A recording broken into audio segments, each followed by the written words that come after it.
Olá pessoal, olá meus amigos, olá minhas amigas. Nós vamos iniciar aqui o estudo de mais uma lei especial, uma lei extremamente relevante para ser cobrada em concursos públicos. Meu nome é René Dual Souza e nós vamos tratar da lei que combate ou que procura enfrentar o terrorismo, razão pela qual ela passa a ser conhecida como Lei Antiterrorismo Brasileira. É a Lei 13.260 de 2016 e que tem algumas características extremamente relevantes, especialmente porque o assunto relacionado ao terrorismo é um assunto candente, um assunto de apelo internacional, e em razão disso, a nossa legislação possui algumas peculiaridades que podem ser cobradas em concursos públicos, especialmente porque criam algumas inovações junto ao direito penal extremamente interessantes. Bom, pessoal, para a gente falar um pouco dessa legislação, nós vamos aqui fazer uma abordagem sobre todos os tópicos que nós vamos enfrentar nessa aula. Vejam aqui, acompanhem comigo. Nós vamos tentar falar sobre os mandados de criminalização, depois o conceito de terrorismo, que sem dúvida nenhuma é um dos assuntos mais importantes da nossa aula, sujeito ativo, finalidade especial, motivos não previstos na lei, facções criminosas, o modo de atuação das organizações terroristas, a exposição ao perigo do bem jurídico, bens jurídicos tutelados pela norma, sujeitos do crime, alguns crimes em espécie. Depois nós vamos analisar a causa legal de exclusão de tipicidade prevista na lei, crime de associação terrorista, crime de atos preparatórios terroristas, figuras equiparadas, financiamento ao terrorismo, causa de aumento de pena, desistência voluntária, competência, medidas assecuratórias, administrador de bens, técnicas especiais de investigação, hediondeio do terrorismo e a prescrição. Bom, pessoal, como vocês podem observar, é um tema bastante longo e vai demandar aí uma análise bastante detalhada da legislação. Nós vamos procurar fazer um exame daqueles pontos que são os mais importantes que podem vir a ser cobrados com mais frequência em concursos públicos. Embora o tema possa parecer ter maior relevância nos concursos de âmbito federal, principalmente de Ministério Público Federal, Magistratura Federal e Delegado de Polícia Federal, na verdade, o tema já vem ganhando bastante atenção também nos concursos públicos estaduais, especialmente por conta, como eu falei, de algumas distinções feitas pela lei em alguns institutos, algumas categorias do direito penal muito relevantes. Essas distinções reclamam conhecimento a respeito dessas características que podem vir a ser cobradas. Bom, para a gente introduzir o tema, precisamos iniciar dizendo o seguinte: a lei de antiterrorismo, que é a lei 13.260, como eu mencionei, ela declara expressamente que ela regulamenta o disposto no inciso 43 do artigo 5º da Constituição Federal, disciplinando o terrorismo, tratando de disposições investigatórias e processuais e reformulando o conceito de organização terrorista. Okay? Então, esta é a ementa da legislação tal qual editada pelo país. Aqui está equivocado, pessoal? Vocês corrigem para mim, tá? É a lei 13.260. Bom, vamos lá. É importante a gente iniciar com a seguinte ideia. Como a lei mesmo mencionou, ela veio para regulamentar o artigo 5º, inciso 43 da Constituição Federal. E este inciso é um daqueles que é conhecido e denominado pela doutrina e pela jurisprudência de mandado de criminalização. Então, o artigo 5º, 43 da Constituição Federal dispõe que a lei considerará crimes inafiançáveis e insuscetíveis de graça ou anistia a prática da tortura, o tráfico ilícito de entorpecentes e drogas afins, o terrorismo, e os definidos como crimes hediondos, por eles respondendo os mandantes, os executores e os que, podendo evitá-los, se omitirem. Essa é a disposição original da Constituição Federal e nós precisamos compreender que esse dispositivo contempla aquilo que a doutrina menciona e chama de mandado de criminalização. Bom, o que são os mandados de criminalização? Por que eles são tão importantes? É importante os senhores lembrar o seguinte: é uma disposição constitucional que anuncia um dever expresso de proteção de determinados direitos e valores por parte do Estado, por meio, inclusive, de uma medida legislativa. Isso é importante porque os mandados de criminalização identificados pela doutrina de Canárias, na Alemanha, no século passado, veio justamente a contemplar aquilo que depois veio ser denominado de princípio da proibição da proteção deficiente. Então, é uma disposição constitucional que indica que o legislador tem a obrigação de criminalizar determinados comportamentos, porque aqueles comportamentos ferem determinados bens jurídicos considerados pela Constituição de relevância ímpar, de relevância muito maior do que outros bens jurídicos tutelados também pelo direito penal, a ponto, inclusive, de exigir do Estado uma atuação mais ativa, mais protetiva. Então, essa é a ideia que perdura por trás dos mandados de criminalização. Então, o que a Lei 13.260 faz é justamente regulamentar a lei, regulamentar esse mandado de criminalização previsto no artigo 5º, inciso 43. Okay? Mas o combate, o enfrentamento ao terrorismo, não é somente a Lei 13.260 e o combate ao terrorismo, não é somente uma manifestação, ou não é somente decorrente desta norma constitucional. Né? O repúdio ao terrorismo também é previsto na Constituição Federal como um princípio que rege as relações internacionais do Brasil. Né? Isso está previsto lá no artigo 4º, inciso 8º. Os senhores puderem fazer essa ligação, essa coligação entre o artigo 5º, 43 e o artigo 4º, inciso 8, isso demonstra que o Brasil tem uma posição principiológica, né, de que o repúdio, o enfrentamento ao terrorismo é algo realmente bastante significativo para a República Federativa do Brasil. Okay? Bom, além disso, nós podemos identificar que a Lei 13.260 foi editada, como os senhores podem perceber, depois de passado um grande tempo, né, da edição da Constituição de 88, na verdade, dessa norma constitucional do artigo 5º, 43, a regulamentação do crime de terrorismo foi a última a ser feita pelo legislador infraconstitucional. Nós temos a lei que regulamentou a tortura, nós temos a lei que regulamentou o tráfico ilícito de drogas, que regulamentou os crimes hediondos, e isso só foi feito para o crime de tortura, embora o mandamento constitucional fosse de 1988, apenas em 2016. Mas isso não significa que o Brasil não tenha se mobilizado, chamamos assim, ou digamos assim, do ponto de vista político e até internacional, no enfrentamento do terrorismo, porque, na verdade, o Brasil celebrou, ao longo desse período, inúmeros tratados internacionais e compromissos internacionais. São pelo menos 15 convenções e protocolos internacionais de combate e enfrentamento ao terrorismo, dos quais o Brasil é signatário. Então, o terrorismo ele conta com, hoje no Brasil, num perfil ou numa análise pré-Lei 13.260, um mandado de criminalização, inúmeros mandados, outra disposição constitucional que menciona que o repúdio ao terrorismo é uma norma, inclusive de caráter de relações internacionais que o Brasil deve manter com outras nações, e também inúmeros compromissos internacionais celebrados entre o Brasil e outras nações do mundo. Bom, essa é uma informação boa, porque isso indica justamente que o Brasil, até esse período, até a edição da Lei 13.260, padeceu de um problema sério que dizia respeito ao eventual conceito de terrorismo no Brasil. Vamos aqui localizar o slide correto, e era o seguinte, a polêmica dizia respeito ao seguinte, até a edição da lei, essa Lei 13.260, que de uma vez por todas coloca uma pá de cal, ainda que seja apenas no aspecto normativo, né, ou legislativo, até então nós tínhamos uma divergência razoável sobre qual seria o conceito, ou se havia uma legislação no Brasil que conceituasse o que seria terrorismo. A primeira corrente doutrinária mencionava e ensinava que sim, o Brasil tinha um conceito de terrorismo, que ele tomava emprestado do artigo 20 da Lei 7.170 de 1983, como os senhores podem acompanhar. Esse artigo 20, esta lei, é a Lei de Segurança Nacional. E a doutrina, então, dizia que esse artigo era suficiente para até então, fazer frente ao que significava terrorismo.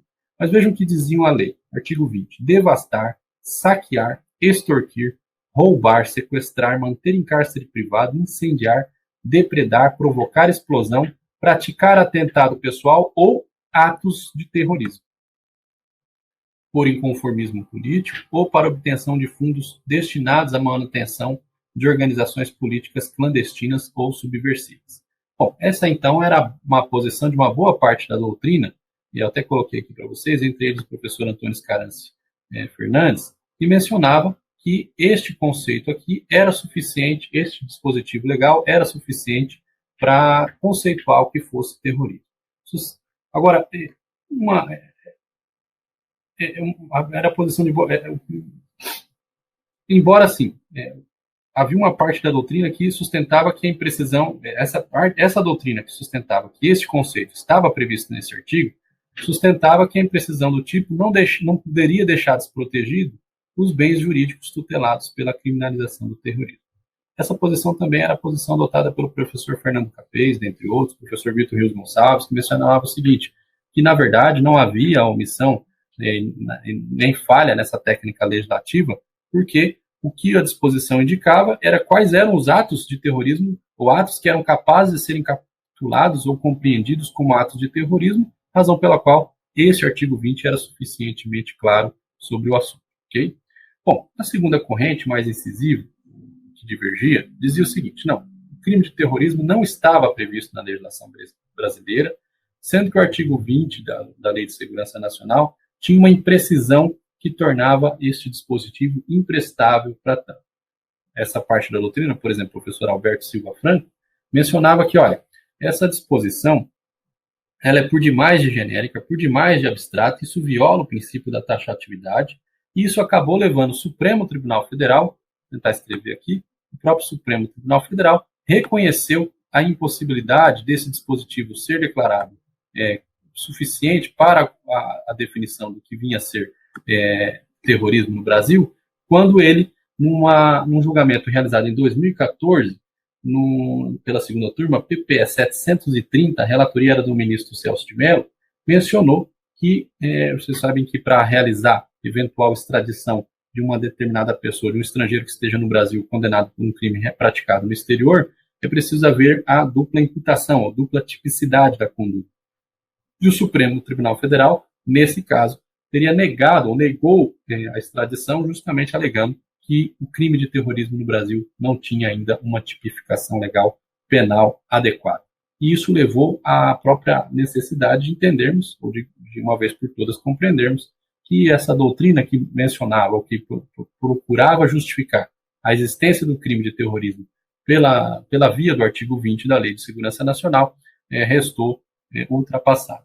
Bom, declarada ou feita essa decisão, logo depois o Brasil ainda estava em meio às realizações de grandes eventos internacionais, como a Olimpíada do Rio de Janeiro e a própria Copa do Mundo realizada pela FIFA aqui no Brasil, eventos esses que criavam uma preocupação a respeito da possibilidade de eventos terroristas no nosso país. Isso levou à edição da Lei 13.260 de 2016, que veio, de uma vez por todas, a resolver o problema da falta de tipificação da conduta do que seria terrorismo. Bom, isso foi feito já logo no artigo 2º da lei. A lei procura conceituar terrorismo. Nós vamos examinar este conceito ao longo deste bloco, que é justamente a necessidade de entender como que o terrorismo se caracteriza no Brasil. Vocês vão ver que não é tão fácil e simples como se possa supor. Bom, diz o artigo 2º da lei: terrorismo consiste na prática por um ou mais indivíduos dos atos previstos neste artigo, por razões de xenofobia, discriminação ou preconceito de raça, cor, etnia e religião, quando cometidos com finalidade de provocar terror social ou generalizado, expondo a perigo pessoa, patrimônio, a paz pública e a incolumidade. Como vocês podem ver, é um conceito, digamos, analítico, que procura estabelecer as bases das quais ele será devidamente compreendido. É um conceito, uma norma penal explicativa, que então traz o conceito de terrorismo, colocando, pelo menos sob o ponto de vista normativo e interno do Brasil, uma pá de cal nessa discussão. Abre um parênteses aqui, pessoal. O conceito de terrorismo na doutrina estrangeira a respeito do tema é extremamente complexo, extremamente controvertido. E até porque entende-se que muitas das definições acabam criando mais dificuldades ante a modificação com que os atos de terrorismo são praticados freneticamente ao longo da contemporaneidade do que possa se supor ou se possa realmente redigir em um texto legal definitivo. Mas, de todo modo, este conceito legal criado pelo Brasil é um conceito legal que, como eu disse, procura aplacar a discussão a respeito da falta de regulamentação do tema no Brasil.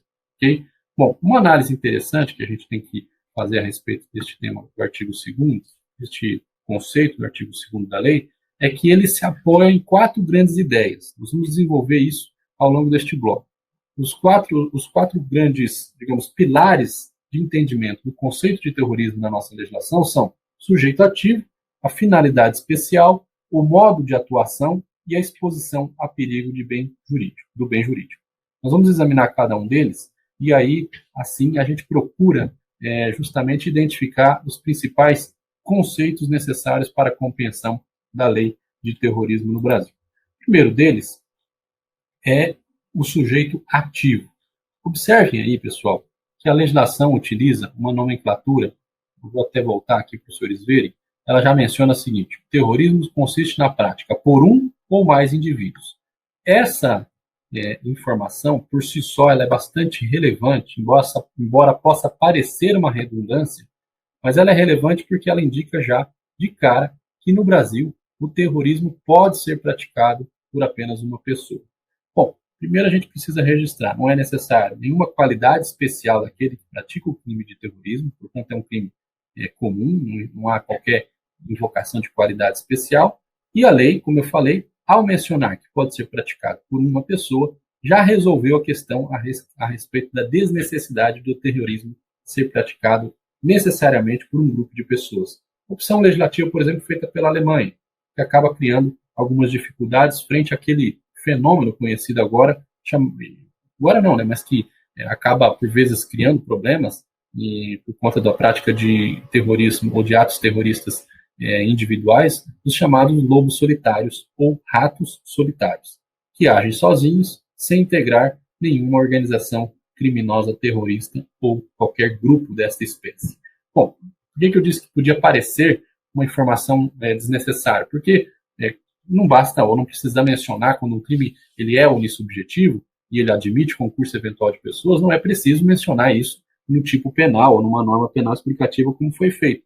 Mas, como eu disse, neste caso a legislação anda bem porque ela indica justamente a desnecessidade de que para praticar um crime de terrorismo o sujeito precisa praticá-lo em conjunto com outras pessoas. Se o fizer, haverá ou associação terrorista ou eventual concurso de pessoas, como de regra é aplicado pelo artigo 29 do Código Penal. Ok, pessoal? Então, embora possa parecer uma situação ou uma informação irrelevante, essa dicção prevista na lei de que pode ser praticado por um ou mais indivíduos é bastante cara, bastante salutar para a nossa lei antiterrorismo. Bom, lobos solitários, essa expressão ela foi adotada, como os senhores sabem, por conta desses ataques individuais de pessoas procurando atingir ou realizar atos de terrorismo, né? Podemos exemplificar aquelas situações do sujeito que arremessa o veículo que ele conduz contra inúmeras outras pessoas que estejam em determinado lugar turístico. Esta pessoa, o motorista terrorista sozinho, é capaz, então, de praticar atos extremamente hediondos, e esses atos, essa nomenclatura, lobo solitário, vem sendo até repudiada sob o ponto de vista internacional e há uma tentativa de substituí-la por ratos solitários, justamente para imprimir a ela uma carga mais pejorativa, capaz de desestimular ainda mais eventuais criminosos que estejam pensando em se enveredar pelo crime ou pela prática de atos de terrorismo. Agora, evidentemente, que o ponto mais polêmico, e acho que talvez seja um dos pontos mais polêmicos de toda a legislação, 13.260, diz respeito à finalidade especial. Então, vejam lá, vamos voltar lá no conceito, que a lei diz o seguinte: atos previstos neste artigo, por razões de. Esse por razões de leva uma parte da doutrina a mencionar que a legislação cria dois tipos de finalidades específicas, né? Uma seria as razões e outra finalidade especial, razões ou motivo especial e aqui finalidade especial.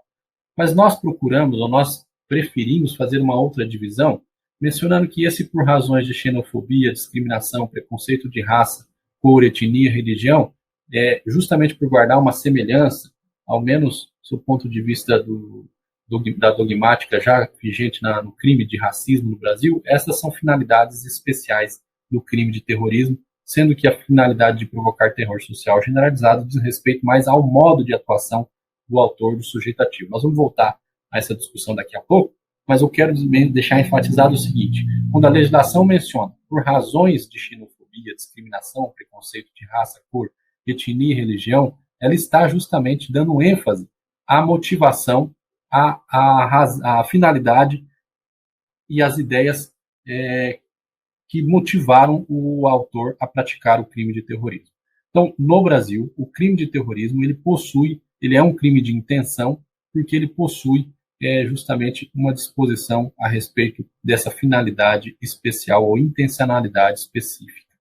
Como os senhores sabem, isso acontece no direito penal com uma outro significativo, né, ou alguns procuram denominar de especiais fins de agir, mais superada a doutrina ou a teoria finalista, ou a teoria causal e adotada a teoria finalista da ação, é mais adequado chamarmos esse tipo de previsão, dentro do tipo penal, de elementos subjetivos especiais do tipo.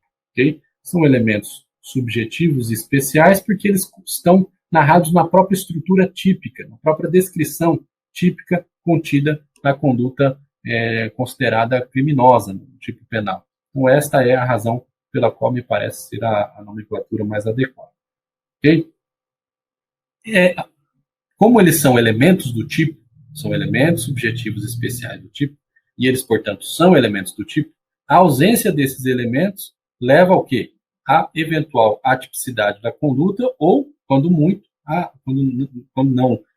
quando caracterizado outros crimes, leva à caracterização dos chamados crimes subsidiários possíveis. Nós vamos examinar já, mas todos os crimes previstos na Lei 13.260, eles possuem já as condutas descritas nesses tipos penais que qualificam, que procuram prever exatamente o que sejam os crimes de terrorismo previstos na Lei 13.260, eles encontram tipificação também na legislação penal comum. Okay? Então, não havendo classificação ou tipificação ou subsunção do comportamento à lei de terrorismo, é possível ainda capturá-los e identificá-los como suficientemente típicos em crimes penais ou tipos penais subsidiários da legislação penal comum. Agora, vejam que este é um entendimento, inclusive, esposado recentemente pelo STJ, e essa jurisprudência é muito recente, por isso que eu coloquei aqui, vale a pena nós destacarmos, a jurisprudência de 5 de dezembro de 2019, em que o STJ diz que o uso da expressão por razões indica uma elementar relativa à motivação, a construção sociológica do ato de terrorismo conjuga motivação e finalidades qualificadas, compreensão essa englobada na tipificação da lei brasileira, e a tipificação da conduta descrita no artigo 5º, que nós vamos examinar já, reclama as razões de xenofobia, discriminação, preconceito de raça, cor, etnia e religião, né? E aí eles estão mencionando, né, o julgado menciona que o tribunal local, ao dispensar a motivação constante no dispositivo legal, terminou por admitir a configuração do delito sem a clara definição da motivação. Trata-se de operação indevida, visto que admite a perpetração de atos, crimes, sem que estejam devidamente configuradas todas as suas elementares. Ou seja, nesse caso, que o tribunal, o STJ, está reconhecendo, olha, para haver tipificação do crime de terrorismo é necessário que estejam presentes todas as elementares do tipo, inclusive aquelas que dizem respeito às finalidades especiais do tipo. Ok? Bom, vamos examinar cada uma delas, essas finalidades especiais. Não há muita dificuldade de compreensão, porque esses temas, essas ideias, essas elementares já foram ou já são conceituadas antes na nossa lei de racismo, a lei vigente no Brasil que procura combater o racismo, que é a Lei 7.716 de 1989. Bom, o primeiro dos elementos capazes de caracterizar a finalidade específica do crime de terrorismo é a xenofobia. Xenofobia é a aversão ao estrangeiro, é repulsa não só às pessoas, mas aos valores provenientes de outro país. Isso é muito importante porque não é somente o arrostamento, o enfrentamento a pessoas estrangeiras, mas também aos valores provenientes de outros países. Okay? Então, o exemplo que eu coloquei aqui, me entendam bem, quero deixar isso bastante claro, são exemplos que procuram ilustrar de forma didática toda a compreensão a respeito desta lei. Isso não tem qualquer tipo de caráter, digamos assim, depreciativo de quem quer que seja, de qualquer tipo de cultura. Okay? Bom, exemplo. A detonação de uma bomba junto a um monumento que homenageia dada cultura estrangeira, se fundado na intolerância a essa nação, pode configurar ato de terrorismo. Ok? Então, a xenofobia, além disso, a gente tem que lembrar que a xenofobia também resta caracterizada, ainda que o estrangeiro tenha sido naturalizado aqui no Brasil. Né? Então, a xenofobia no ato de aversão praticado por pessoa oriunda de outro país, ainda que esta pessoa tenha sido naturalizada no Brasil. Discriminação ou preconceito de raça, cor, etnia e religião. Como eu mencionei, a redação desse artigo 2º é praticamente a mesma do artigo 1º da Lei 7.716 de 89, que autoriza, então, a utilização daquelas lições consagradas na Lei antirracismo no Brasil. O que é discriminação e preconceito? De um modo geral, a gente pode até, eventualmente, identificar algumas distinções, porque discriminação é justamente a ideia de separar determinadas ideias e conceitos, e o preconceito é justamente agir de maneira a colocar uma com superioridade à outra, mas, para simplificar, vamos identificá-las apenas com uma ideia de exclusão. Então, tanto discriminação como preconceito aqui levam à eventual exclusão daquele que sofreu ou que é alvo dessa conduta de preconceito e discriminação. E aí a lei passa a mencionar, né, que o sujeito agiria por discriminação, preconceito de raça, cor, etnia e religião. Vamos identificar, vamos procurar esclarecer cada uma desses vocábulos para os senhores compreenderem um pouco como procurou o legislador identificar as finalidades de prática de um terrorismo no Brasil. Raça é um conceito, digamos assim, um tanto quanto ultrapassado, porque ele procurava classificar a espécie humana de acordo com as características genéticas ou fenotípicas. Era a partir da identificação visível, da visualização das pessoas, que poderia eventualmente se identificar alguém por meio de raças. Como os senhores sabem, dado aquele estudo geneticista do genoma humano, identificou-se que a diferença genética entre as pessoas, supostamente pertencentes às raças diferentes, que nós podemos chamar assim, é mínima, quase insignificante. Então, o conceito de raça foi ressignificado para abranger não somente essas distinções biológicas, né, mas também, não mais abranger distinções biológicas, mas aquelas socialmente construídas. Okay? Esse é o conceito, inclusive, adotado no Brasil pelo Supremo Tribunal Federal no célebre caso Elvanger. Os senhores têm curiosidade de conhecer? Esse é um caso de compreensão absolutamente necessária justamente para o estudo da lei de racismo e também para o estudo dos limites a respeito da liberdade de pensamento, a liberdade de manifestação do pensamento. Né? Bom, naquela ocasião, o Supremo declarou que o povo judeu, por exemplo, embora não constituísse uma raça sob o ponto de vista fenotípico, podia ser vítima de discriminação racial, justamente porque aqui estariam sendo ressignificadas as suas características socialmente construídas como sendo necessariamente ou suficientemente capazes de levar à discriminação repudiada pela lei penal mencionada. Okay? Então, esse é um julgamento famoso do Supremo de 2004. Sugiro aí que os senhores façam estudos sobre o tema. O que é cor? Segundo a nossa legislação, ou segundo o que se tem compreendido, cor é a tonalidade da pele, né, que modifica em razão da pigmentação da melanina. Quanto mais melanina, mais escura seria a cor da nossa pele. E que, segundo a classificação adotada pelo Instituto Brasileiro de Geografia e Estatística, pode ser branca, preta, amarela, parda e indígena. Ok?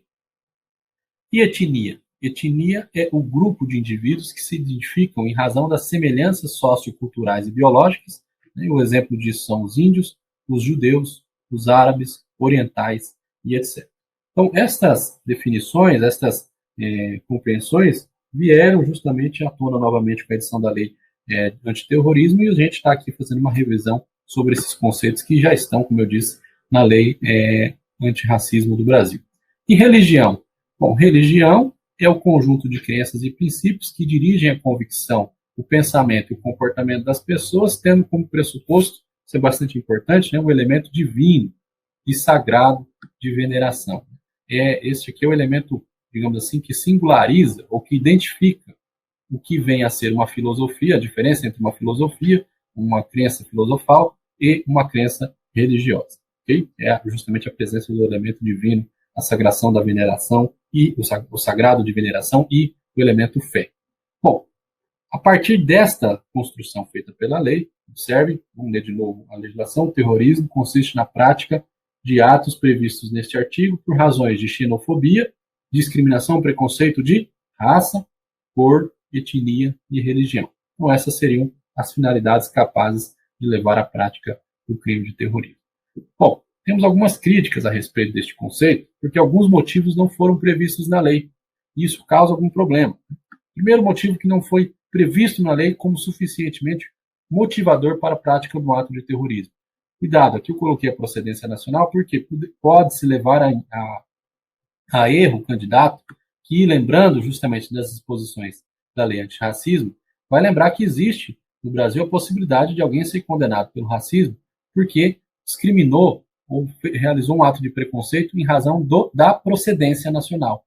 Então, aqui, ao contrário da xenofobia, não há repulsa, não há aversão a alguém que venha de um país estrangeiro, mas alguém que, embora brasileiro, embora residente no mesmo país, proceda de uma região distinta daquele que esteja praticando a conduta de racismo, de preconceito.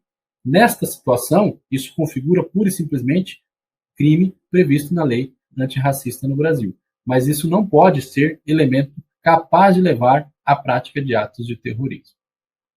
Por que eu coloco que isso é mais ou menos criticável? Porque não me parece haver tanta distinção entre as duas situações capazes de levar justamente a essa distinção de tratamento feito pela lei. Bom, além disso, não é motivo para a prática de terrorismo no Brasil a intolerância filosófica.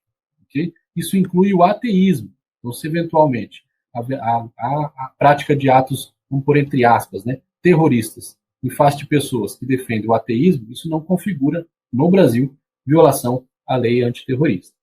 Que nem inclui também intransigências com escolas de pensamento sobre determinados temas, mesmo que sejam temas decorrentes daqueles desacordos morais razoáveis, como pena de morte, como aborto, como liberação das drogas, esses temas todos que são altamente controvertidos, mas que não são capazes de levar à caracterização, caso alguém, por exemplo, pratique um ato, como eu disse, entre bem aspas, tá?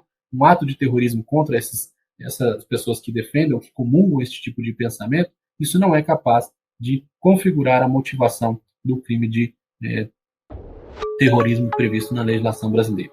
Também não configura terrorismo no Brasil em razão da opção sexual e também não é suficiente para a caracterização do crime de terrorismo a intolerância política. Isso é importante porque o crime de terrorismo no Brasil não abrange violações de ordem política. Okay? Isso é bastante polêmico, mas nós vamos examinar já quando a gente falar da causa excludente da ilicitude, de tipicidade da conduta, né? E eventualmente, eu até deixei aí, eventualmente, um ato desse tipo pode encontrar tipificação no artigo 20 que nós já examinamos da Lei de Segurança Nacional. Ok, pessoal? Bom, essas são as principais ideias desse primeiro bloco. A gente retorna já com a continuidade da lei antiterrorista. Até já. Bom, pessoal, estamos aqui de volta. Meu nome é Renan Souza, como mencionei, nós estamos dando continuidade ao estudo relacionado à lei de terrorismo, a lei 13.260 no Brasil. Já vimos aqui um pedacinho a respeito do perfil ou da origem constitucional desta lei. Falamos um pouco também a respeito do conceito introduzido pela lei, o fim da polêmica relacionada à inexistência de um crime ou de um tipo penal que conceituasse o que vinha a ser terrorismo. Estamos examinando exatamente o que vem a ser terrorismo segundo o artigo 2º da lei 13.260. Mencionei a vocês que é necessário, além que a lei contempla a possibilidade do terrorismo de ser praticado por uma pessoa individualmente, unipessoalmente, ou não, se quiser também agir em grupo, isso é contemplado pela nossa legislação, e também a possibilidade, a necessidade de que para fins de terrorismo é necessário que o sujeito tenha motivação, uma finalidade especial, digamos assim, de ordem subjetiva bastante peculiar, que é a xenofobia,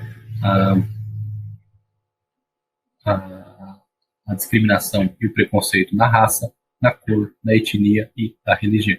Isso acaba criando alguns problemas, como mencionei, alguns motivos não previstos na lei acabam dificultando a capitulação de atos que poderiam ser, digamos, conhecidos ou reconhecidos ainda sob o ponto de vista não jurídico, né, sob uma perspectiva popular como atos de terrorismo, mas à luz da nossa legislação específica, que foi em especificar essas finalidades especiais, essas outras finalidades não podem levar à caracterização do crime de terrorismo no Brasil.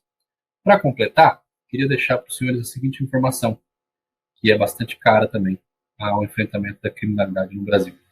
Em razão desta finalidades especiais não estarem contemplados ou não serem, digamos assim, suficientemente abrangentes para restar caracterizado o crime de terrorismo por atos praticados por facções criminosas que procuram justamente realizar atos bastante semelhantes, né, nós vamos examinar já atos de terror generalizado, atos de terror social perante todo o Brasil, mas com finalidades não relacionadas especificadamente a xenofobia ou preconceito e discriminação de raça, cor, etnia e religião não são capazes de restar caracterizado o crime de terrorismo. Me refiro à impossibilidade de a lei abarcar os atos praticados pelas chamadas facções criminosas no Brasil. As facções criminosas, como todos sabem, é uma modalidade, uma espécie de organização criminosa existente no nosso país, que procura fazer o enfrentamento do Estado Democrático de Direito mediante a prática de determinados crimes, sobretudo o tráfico de drogas, e que, vez por outra, mesmo realizando, como eu disse, atos de terror social e generalizado, inclusive por grande dispersão territorial, geralmente realizados com o propósito de retaliação, de prisão de seus líderes ou mediante, inclusive, a exigência de benefícios penais para os seus integrantes. Estes atos não são mais, ou não podem ser capitulados como atos de terrorismo, conforme previsto na nossa Lei 13.260. Okay? Isso acaba criando algumas dificuldades, né? Recentemente, em janeiro de 2019, nós tivemos alguns atentados severos praticados por organizações criminosas, se não me engano, na cidade de Fortaleza, e naquela ocasião procurou-se, até ensaiou-se uma modificação na Lei 13.260 com o propósito justamente de contemplar aqueles atos praticados por organizações criminosas pela lei de terrorismo. Infelizmente, o projeto não foi adiante. De todo modo, esta é uma informação relevante. Os atos praticados por facções criminosas, se não estiverem comprovadas essas finalidades especiais, na grande maioria das vezes, elas não são motivadas por essas razões de finalidades especiais, não há que se capitular as condutas praticadas por elas, ainda que se valendo do mesmo modo de atuação que é uma nota característica das associações terroristas, não há como capitular esses atos na Lei 13.260. Okay? Também é importante mencionar a diferença para o crime de genocídio. Okay? O genocídio está previsto no artigo 1º, 2º e 3º da Lei 2.889, de 1956, é uma legislação razoavelmente mais antiga, que menciona que o sujeito tem a intenção aqui, de destruir no todo ou em parte grupo nacional, étnico, racial ou religioso. Então aqui a finalidade se destina ou se volta à destruição de todo um grupo étnico, racial ou religioso, diferente dos atos de terrorismo que não tem essa finalidade tão abrangente. Ok? Isso é importante, pode eventualmente ser cobrado em concursos públicos. Bom, pessoal, eliminado ou finalizada essa parte da finalidade específica do crime de terrorismo, vamos passar à análise do modo de atuação. Eu falei a vocês que a lei é estruturada em 4 grandes pilares, seriam eles sujeito ativo, finalidade especial, modo de atuação e a exposição ao bem jurídico, todos esses 4 pilares contidos no artigo 2º da lei de terrorismo. Mas o modo de atuação ele é um pouco, digamos, controvertido, compreendê-lo desta maneira, porque a lei se utiliza de uma expressão que leva a crer tratar-se de uma outra finalidade. A lei diz: o terrorismo deve ser cometido com a finalidade de provocar terror social ou generalizado. Isso acaba criando uma certa dificuldade que leva a doutrina a, por exemplo, ensinar que o crime de terrorismo possui 2 intencionalidades específicas. A intencionalidade anterior, que eu mencionei a vocês, então xenofobia, discriminação e preconceito e discriminação em razão da raça, cor, etnia e religião. Essa seria a primeira finalidade. E uma outra finalidade, uma finalidade duplicada, que seria a provocação de terror social ou generalizado. O professor, por exemplo, Renato Brasileiro, ele já tem uma outra nomenclatura. Ele diz que aqui estamos diante de elementos especiais do fim de agir, que revelariam aí o objetivo da prática do crime. Eu tendo a fazer uma outra distinção. Na verdade, me parece que aqui nós estamos diante do chamado elemento modal do tipo. O elemento modal do tipo é aquele que descreve a forma de execução da conduta. A conduta criminosa do terrorismo precisa ser praticada mediante terror social ou generalizado. Porque ainda que o sujeito pratique aquelas condutas sem esse modo específico de atuação, não há que se falar em crime de terrorismo. Então, eu até concluo a lição. Ao contrário da finalidade especial, trata-se de um elemento do tipo objetivo, atinente ao fato praticado e não à motivação interna do agente. Pessoal, isso é o que acontece mais ou menos com a qualificadora do meio cruel lá do homicídio. A qualificadora ela é analisada, a crueldade é analisada a partir de dados objetivos, que são aprendidos a partir do, por exemplo, do laudo necroscópico, enfim, da conduta realizada, e não da intencionalidade do agente que queria ou não ser cruel. Isso acaba dando uma objetivação, uma maneira mais adequada, mas ela se volta à maneira com que a conduta foi praticada, e não com a intencionalidade, o objetivo pretendido pelo autor de praticar o crime de homicídio pelo meio cruel. Okay? Claro que isso não pode desembocar numa eventual análise de uma responsabilidade penal objetiva. Não se trata disso, né? Porque o dolo, a vontade de cometer a infração, deve abranger todos os elementos do fato típico. E abranger os elementos do fato típico objetivo, aqui neste caso, diz respeito a saber que está cometendo um crime que se materializa ou que se pode considerar um crime que provoque terror social ou generalizado. Então aqui, a meu ver, a distinção um pouco da doutrina. Mas agora vamos examinar exatamente o que vem a ser esse terror social ou generalizado, porque a legislação não define exatamente o que é terror social ou generalizado. Vamos lá. Bom, observem que esta expressão, terror social generalizado, ela é aberta. E aí essa abertura semântica permite ao julgador, ao aquele que está analisando o caso, uma valoração bastante ampla, uma valoração jurídica do que vem a ser caracterizado, capaz de caracterizar terror social ou generalizado de forma bastante ampla. De qualquer forma, deve-se considerar o terror social ou generalizado um sentimento de horror e pânico geral. Isso aqui me parece o mais importante. Procura-se, então, causar um pânico geral, capaz de quê? De desencadear reações repulsivas destinadas à autoproteção ou repúdio ao risco a ela inerente. E esse pânico geral é o que cria, digamos assim, criado em larga escala, é a característica central do terrorismo. Diferentemente de outros crimes, né, como todos sabem, no terrorismo a gente procura embutir o medo coletivo com um duplo mecanismo, com um duplo objetivo. O primeiro deles é recrutar para a sua causa outras pessoas que começam a nutrir qualquer tipo de sentimento e de simpatia em razão, em face daquele movimento. E dois, como instrumento de força, que amedronta qualquer reação pública. Então esta é, digamos assim, uma das características chaves capazes de levar à identificação do que é terrorismo. Isso aqui que produz a chamada intimidação massiva.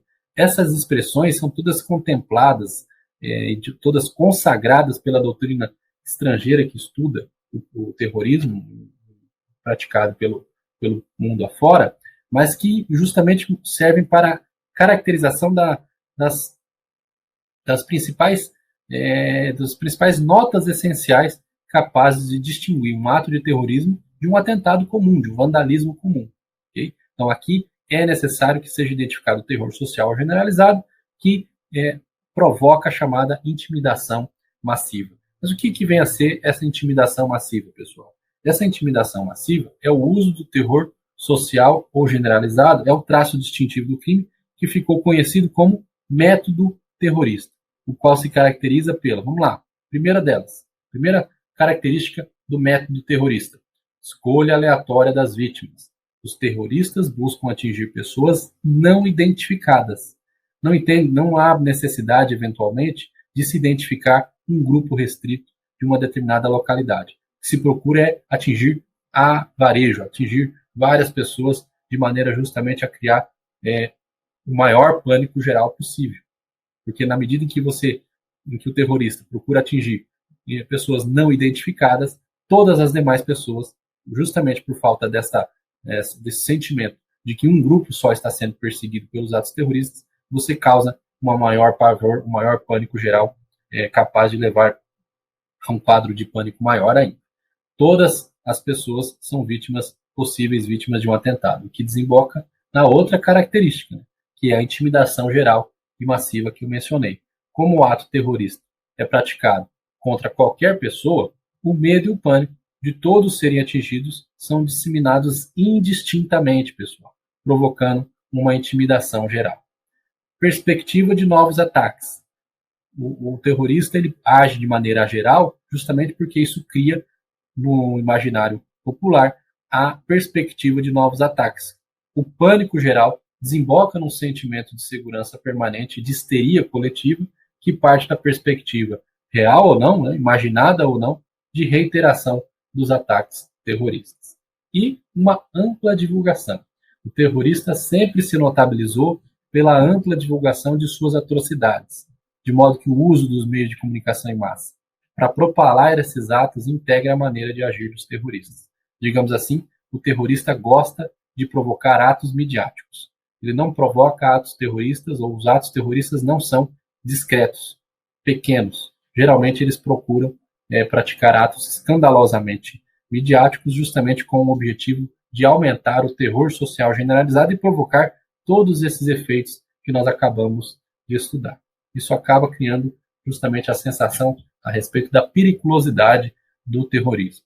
Aliás, não é de hoje que a doutrina especializada no assunto costuma mencionar o seguinte: olha, nem é verdade. Os atos de terrorismo geralmente não vitimam tantas pessoas assim, mas as impressões, justamente o pânico geral criado pelos atentados, criam a sensação de que os números são assombrosos, de que os atos são extremamente danosos e atingem um número muito grande de vítimas. Isso faz parte da estratégia de prática dos atos terroristas. Bom, relacionado agora ao outro pilar, vamos estudar agora o outro pilar capaz de caracterizar o crime de terrorismo, tal qual concebido no artigo 2º da lei. Eu disse a vocês que ele está estruturado em 4 grandes conceitos: sujeito ativo, a finalidade especial, o modo de atuação, que nós acabamos de examinar, e a exposição a perigo do bem jurídico. Então, é a parte final do artigo 2º da Lei 13.260, que prevê que os atos de terrorismo devem expor a perigo pessoa, patrimônio, a paz pública e a incolumidade pública. Vejam, que o dispositivo torna de singular na prática do ato de terrorismo é que o uso intencional dos meios capazes de produzir um perigo comum é o traço central dos crimes de terrorismo. Por isso que se diz que o crime de terrorismo é um crime de perigo, compreendido como aquele que se caracteriza pela mera possibilidade de dano ao bem jurídico tutelado pela norma. Okay? Basta que o bem jurídico seja exposto a uma situação de risco, que isso é suficiente para a caracterização do crime de terrorismo. Bom, a propósito, nós vamos então examinar quais são os bens jurídicos tutelados pela Lei 13.260.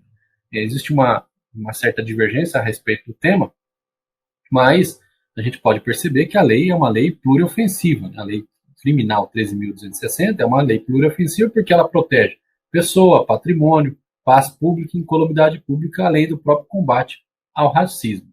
Agora, não tenha dúvida que o bem jurídico categorial, se é que nós podemos adotar esta nomenclatura aqui, que seria o bem jurídico geral, é a paz pública.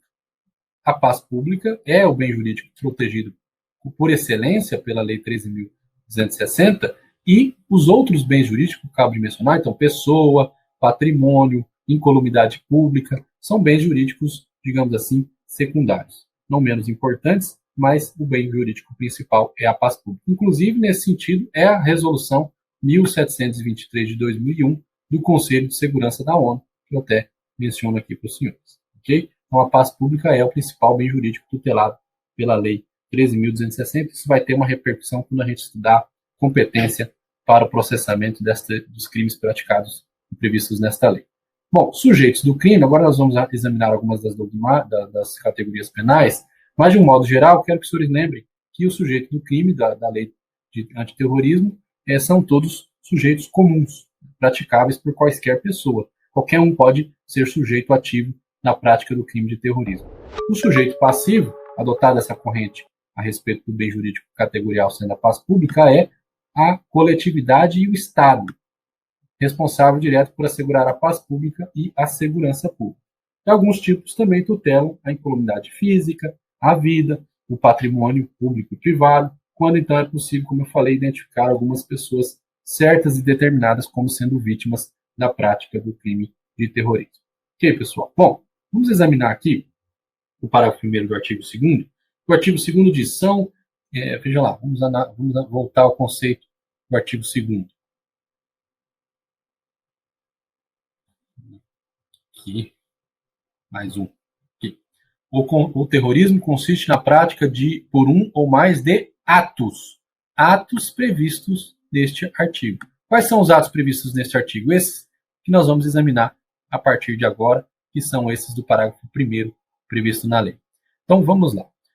Aqui, então, estão definidos exatamente quais são os atos de terrorismo que vão configurar os crimes de terrorismo previstos na Lei 13.260.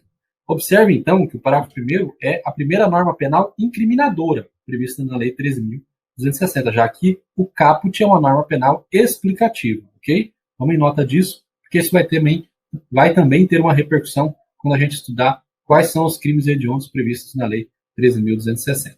Bom, são atos de terrorismo. Inciso 1. Usar ou ameaçar usar, transportar, guardar, portar ou trazer consigo explosivo, gases tóxicos, venenos, conteúdos biológicos, químicos, nucleares e outros meios capazes de causar danos ou promover destruição em massa. Esse aqui é o primeiro tipo penal e ele tem, como os senhores podem perceber, o emprego de objetos materiais do crime de forma diferentes e variadas entre si, mas justamente por usar verbos ali, usar, ameaçar usar, transportar, guardar, que dão uma conotação de semelhança da conduta proibida, dá a conotação de que este é um tipo penal misto alternativo. Significa que a prática de 2 ou mais núcleos verbais, pelo mesmo agente no mesmo contexto, é capaz de caracterizar apenas um crime. De comum, que a gente pode extrair relacionado a todos esses objetos materiais narrados no crime, é de que nós estamos diante de um crime ou de uma conduta capaz de expor à incolumidade pública algum risco devido ao alto poder vulnerante e destrutivo desses objetos materiais. Cada um desses objetos é capaz de levar à destruição em massa de um número indeterminado de pessoas. Ok? Observe o seguinte: cada uma dessas substâncias, explosivo, gases tóxicos, venenos, conteúdos biológicos, químicos, nucleares e outros meios capazes, cada uma delas tem uma característica química, uma característica individual que tem exatamente esse poder de danosidade coletivo e incita a si mesmo. Okay? Então, aqui no inciso 1, pode-se mencionar, pode-se dizer, grosso modo, que nós estamos capturando o chamado bioterrorismo. Bioterrorismo é a expressão que justamente procura consagrar a prática de atos terroristas por meio de elementos químicos ou até patogênicos. Ok? Então, por isso que eu falo aqui em conteúdos biológicos. Isso abrange inclusive, elementos patogênicos.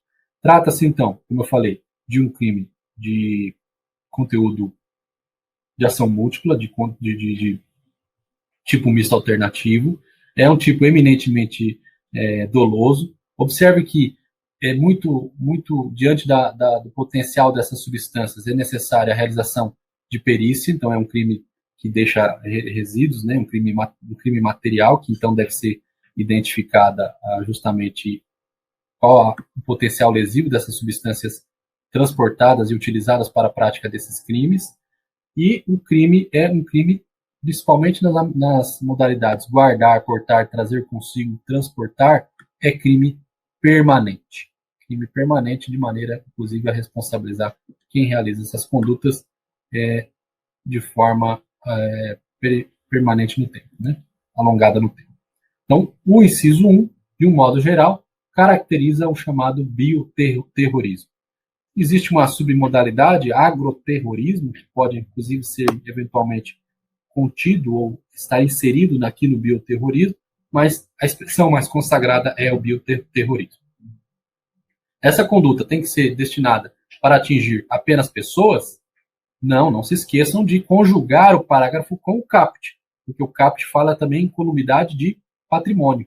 Então, como eu falei do agroterrorismo, se o sujeito traz um determinado patogênico, algum tipo de substância, algum tipo de elemento patogênico capaz de destruir lavouras inteiras de determinada cultura, isso é possível de ser capturado e evidentemente preenchidos todos aqueles demais requisitos, né, do artigo 2º da Lei de Terrorismo, isso pode eventualmente ser caracterizado como esse crime do parágrafo 1º, inciso 1 da Lei de Terrorismo. Ok, pessoal? Bom, inciso 4. Diz a lei: sabotar o funcionamento ou apoderar-se com violência, grave ameaça à pessoa ou servindo-se de mecanismo cibernético de controle total ou parcial, ainda que de modo temporário, dos meios de comunicação e de transporte de portos, aeroportos, estação ferroviárias ou rodoviária, hospitais, casas de saúde, escolas, estádio esportivo, instalação pública ou local onde funcionem serviços públicos essenciais, instalação de geração ou transmissão de energia, instalações militares, instalação de exploração, refino e processamento de petróleo e gás e instituições bancárias e sua rede de atendimento. Então, vejo que este é um tipo penal extremamente longo, uma redação alongada, que procura abranger o tal chamado cyberterrorismo. Ou não, né? O sujeito pode também sabotar o funcionamento de todas esses órgãos, instituições e serviços, também por meios mecânicos. Mas aqui, o cyberterrorismo estaria inserido no inciso 4 do parágrafo 1º do artigo 2º da Lei 13.260. Ok, pessoal? Observem que também aqui a conduta ela só contempla a realização da sabotagem com violência ou grave ameaça à pessoa. Isso aqui me parece uma dificuldade típica, porque então eventuais outros atos mediante, por exemplo, suborno, mediante fraudes, não poderiam levar à caracterização do crime, exceto se servir-se de mecanismos cibernéticos. Valendo-se de mecanismos cibernéticos, aí evidentemente que nesse caso o agente não usa violência ou grave ameaça, por isso que eu disse que aqui estaria previsto cyberterrorismo, o sujeito poderia levar à prática dessas inúmeras condutas. Vou dar um exemplo aqui que pode ilustrar bastante como seria possível de responsabilizar alguém pela prática deste crime. Seria, por exemplo, o exemplo do terrorista que, por meio de um mecanismo cibernético, invade um sistema de monitoramento de toda a vigilância e segurança viária de uma determinada cidade e altera esses controles que são geralmente realizados de forma automática, de maneira a provocar inúmeros acidentes de trânsito naquela cidade. Nesta situação, ele poderia ser responsabilizado por este crime. Ok, pessoal? Bom, e inciso 5, diz a lei, atentar contra a vida ou integridade da pessoa. Vejam que aqui, então, finalmente, a lei de terrorismo volta-se justamente a proteger eminentemente a vida humana, a integridade das pessoas, física das pessoas, mostrando justamente, como mencionei, que os dois incisos anteriores, embora também se conjuguem ao caput e evidentemente procuram criminalizar terrorismo praticado em face de pessoas e vidas humanas, aqui no inciso 5 isso se torna muito mais preciso e claro. Observe que a lei, ao usar o verbo atentar, utiliza-se da mesma fórmula redacional da antiga lei de abuso de autoridade, a lei 48968 de 65, e, portanto, aqui contempla como modalidade consumada a mera tentativa da conduta. Okay? Aqui está exatamente o exemplo que eu mencionei agora há pouco, né, do terrorista individual que, por exemplo, arremessa o veículo contra um restaurante que esteja ocupado por inúmeros turistas, com o propósito, eventualmente, de realizar todas aquelas finalidades do caput, mas ele não consegue em razão da existência camuflada de barricadas, de proteções que não permitem que o veículo ingresse naquele estabelecimento, vitimando aquelas pessoas.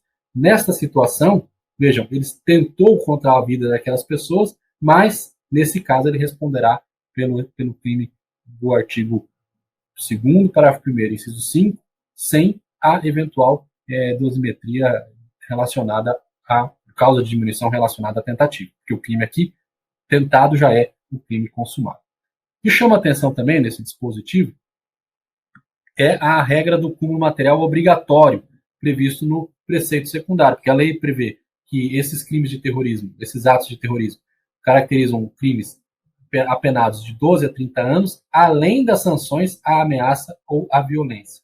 Isso leva justamente a um recrudescimento extremamente severo, né, da legislação penal em face do terrorista, porque ele responde por este crime de terrorismo com a pena somada relacionada a eventuais ameaças ou violências decorrentes de suas condutas. Então, se ele, por exemplo, como eu mencionei neste exemplo, consegue atropelar 5, 10 pessoas, ferir e matar algumas, além da pena aqui combinada ao crime de terrorismo, ele deverá sofrer o sancionamento com a pena somada correspondente aos resultados decorrentes de sua ação dolosa, da sua ação violenta. Ok, pessoal? Isso é importante. O parágrafo 1º aqui nós demos essa examinada. Espero que os senhores tenham tomado nota suficientemente dele. E vamos passar aqui a análise da causa de exclusão de tipicidade que está prevista no parágrafo 2º.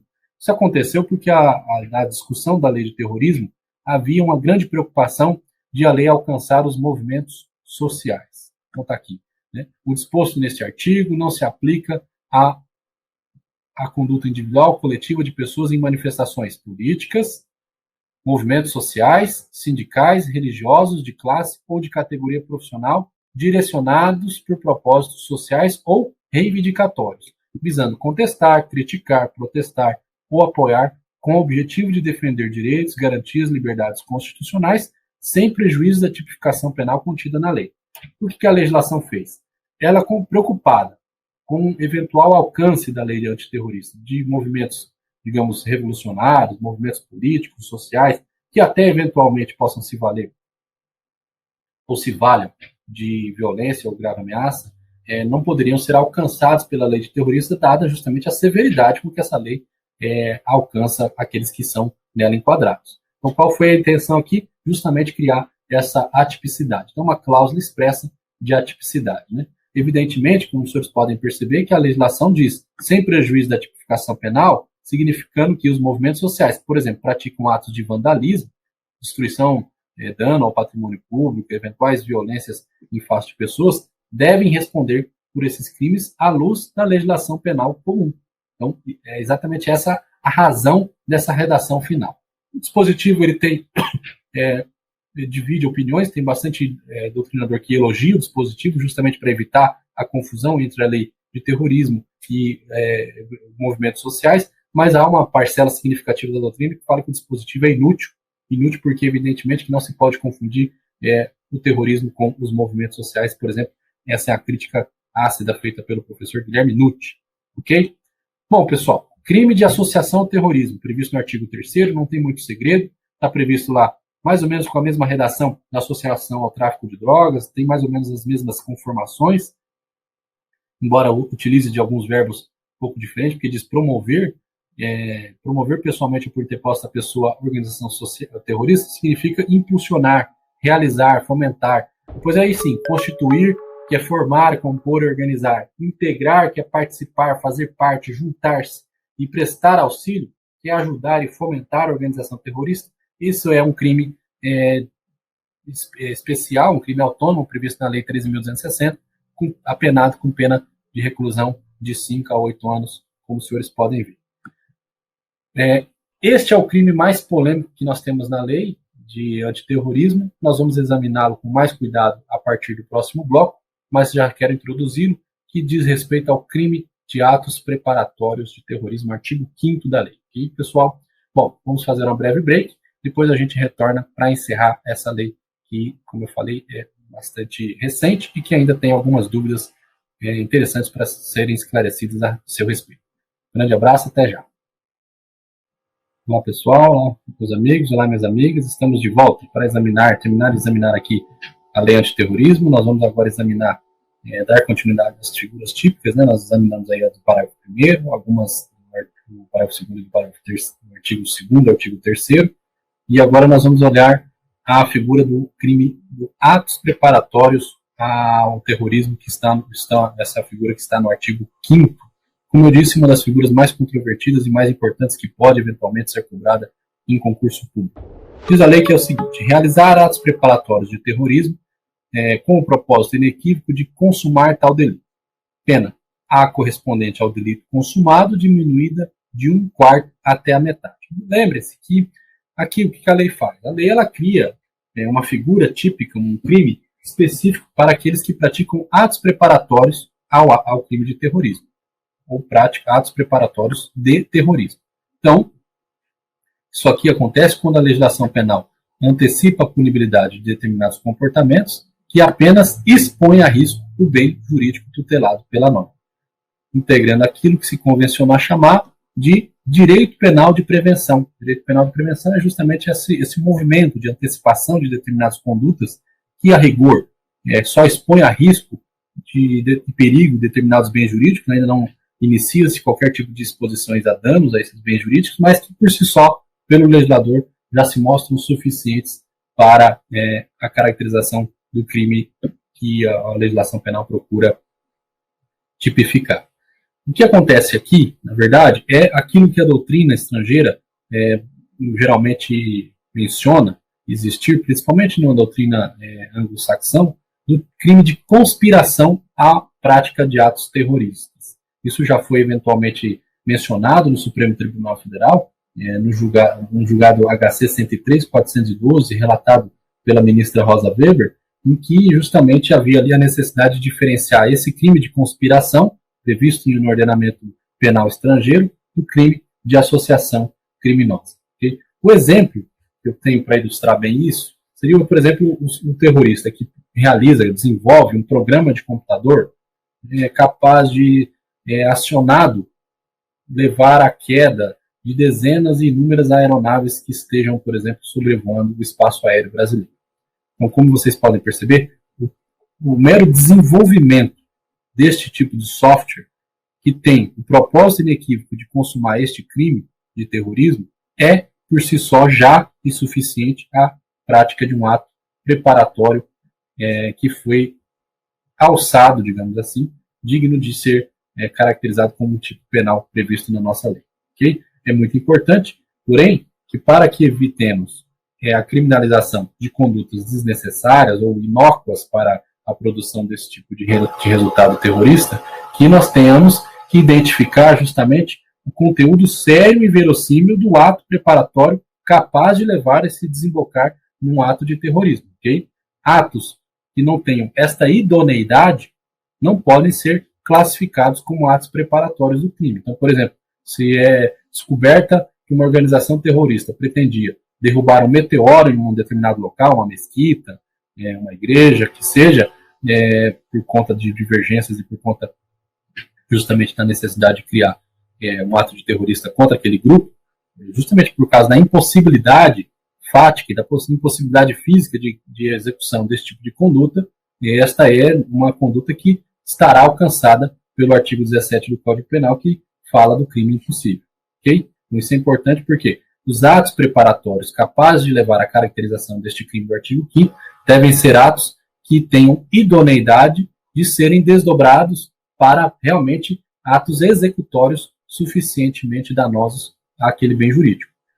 Se esse ato preparatório não tem o menor potencial e idoneidade para tanto, nós estaremos diante de um crime impossível.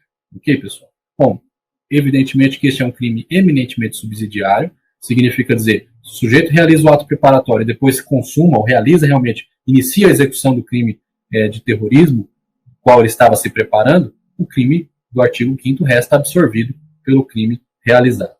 Ok?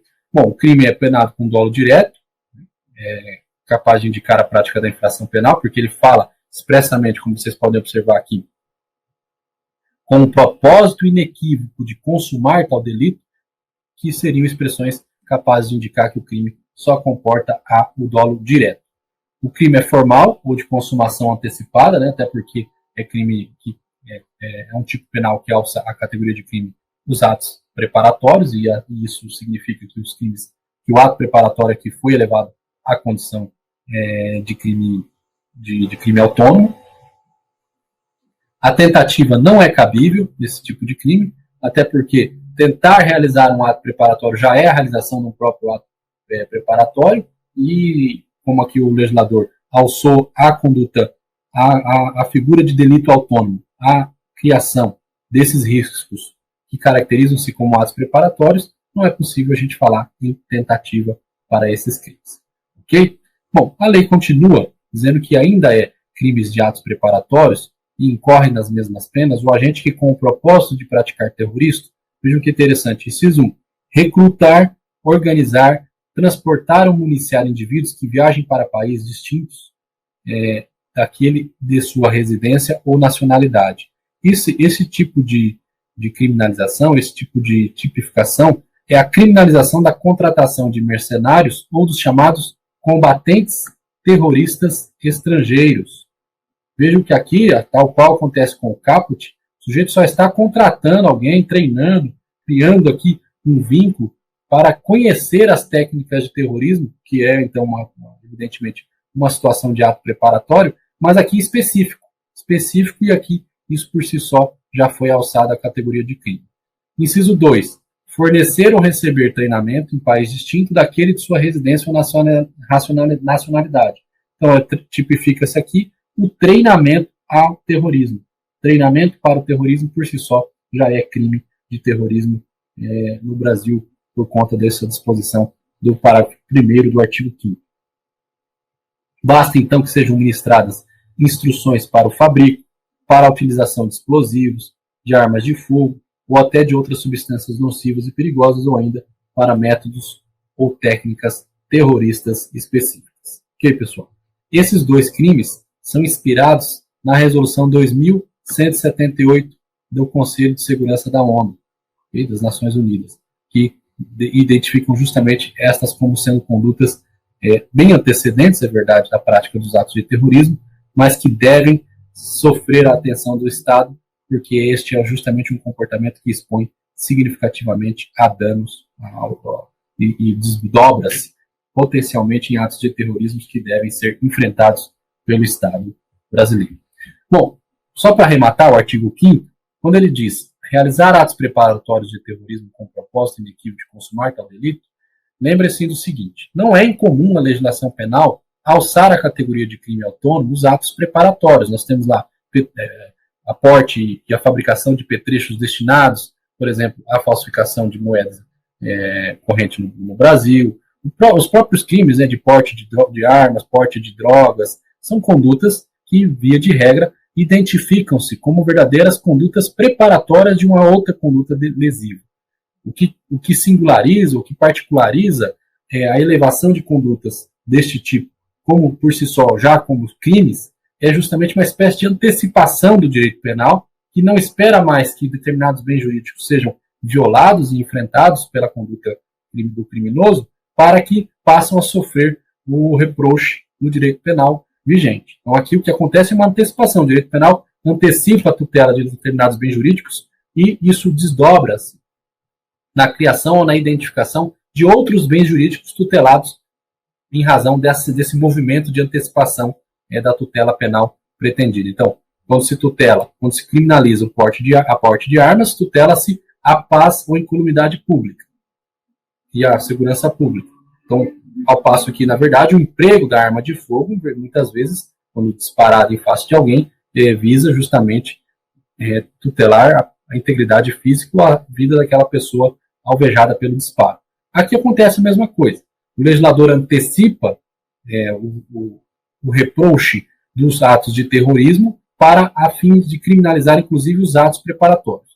Então, não há novidade propriamente aqui. A novidade que há verdadeiramente é que essa redação do artigo 5º, realizar atos preparatórios, essa redação é extremamente abrangente, digamos assim, imprecisa, porque geralmente o legislador diz qual é o comportamento que ele está alçando a categoria autônoma de crime, qual o comportamento, qual o ato preparatório que ele quer exatamente criminalizar. E aqui no artigo 5º isso não foi feito.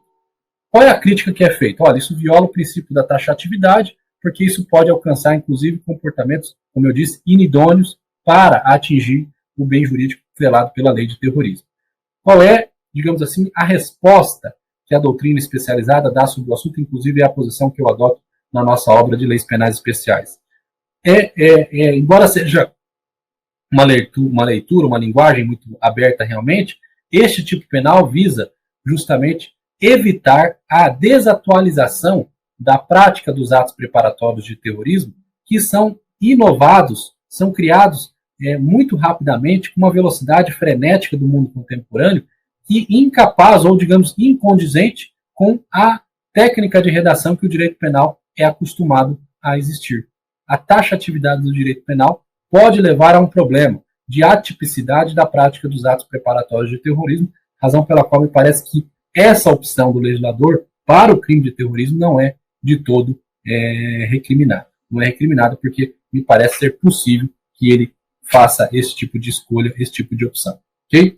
Bom, essa é só uma colocação para os senhores lembrarem que há essas críticas ao artigo 5º, mas, como eu disse, as críticas são razoavelmente respondidas pela doutrina especializada. Bom, vamos estudar agora o artigo 6º, que criminaliza o comportamento chamado financiamento ao terrorismo. Observem que aqui a linguagem é um pouco mais ampla do que outros crimes de financiamento a condutas criminosas. Receber, prover, oferecer, obter, guardar, manter em depósito, solicitar, investir de qualquer modo, direto ou indiretamente, recursos, ativos, bens, direitos, valores ou serviços de qualquer natureza, para o quê?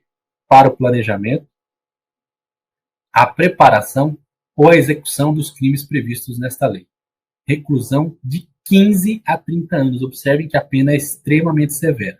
Bom, como os senhores sabem, o crime de terrorismo ele é justamente por ter a necessidade de ser praticado mediante o terror generalizado, como eu mencionei, o modo de execução dele mediante um terror geral, ele precisa ou ele reclama muitas vezes a prática de atos caros, porque a propagação ou a realização de condutas que se propaguem no espaço de forma, digamos assim, midiática, precisam e consomem recursos financeiros razoáveis. Então, a lei é preocupada justamente com aqueles que proporcionam a prática dos atos de terrorismo por meio de recursos, ativos, bens, direitos, valores e até serviços, devem ser punidas com uma pena extremamente severa, que é a pena de 15 a 30 anos. Então, pune-se aqui, na verdade, o apoio financeiro ao terrorismo. Vou até grifar aqui, para os senhores memorizarem essa expressão. Pune-se aqui no artigo 6º o apoio financeiro. Por exemplo, doações pessoais, de lucros ou de empresas, de organizações de caridade, seja a partir de fontes criminosas, como o tráfico de drogas, ou seja até por conta da prática de atos lícitos realizados por determinadas pessoas. Bom, trata-se de um tipo misto alternativo, de conteúdo múltiplo, né?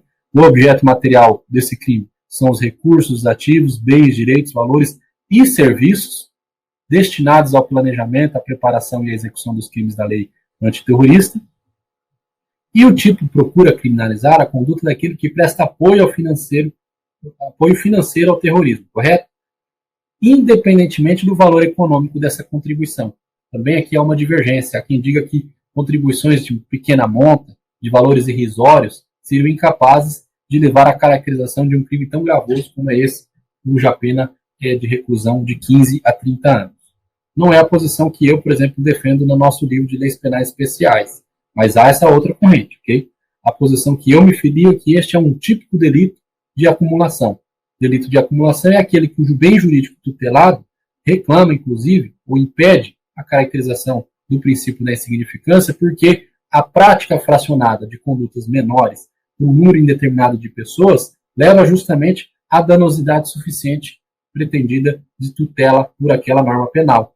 Okay? Então, eventualmente, por exemplo, se eu pesco pequenos peixes em uma determinada lagoa, eu não poderia ser alcançado pelo princípio da insignificância, porque se 10, 20 e 80 pescadores fizerem o mesmo comportamento, nós vamos colocar a perder justamente a proteção penal ambiental daquele tipo penal do artigo 34 da Lei 9.605. É exatamente a mesma história. Se nós não pudermos punir aquele que entrega pequenos valores para o financiamento do terrorismo, nós poderemos possibilitar que um exército e inúmeras outras pessoas façam o mesmo comportamento sem que sejam alcançadas por este tipo penal, colocando a perder justamente o bem jurídico tutelado por esta norma penal. Okay? O crime é punido a título de dolo, a tentativa é admitida, exceto no lucro verbal, guardar e manter em depósito, porque nesse caso nós estamos diante de crimes permanentes, de condutas permanentes. Bom, vamos avançar. O artigo 7º fala da causa de aumento, que diz, salvo quando for elementar da prática de crime previsto nesta lei, e se de algum deles resultar lesão corporal grave, aumenta-se a pena de 1/3. Se resultar morte, a pena aumenta-se da metade.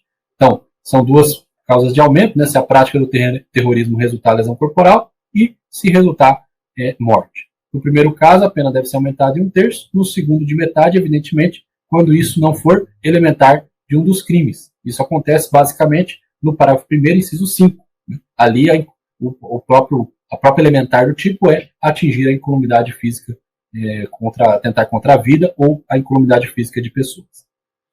Artigo 10 da lei faz uma menção interessante, porque dá a impressão que o legislador ficou preocupado com a tipificação do artigo 5º, e lá no artigo 10 ele voltou ao tema.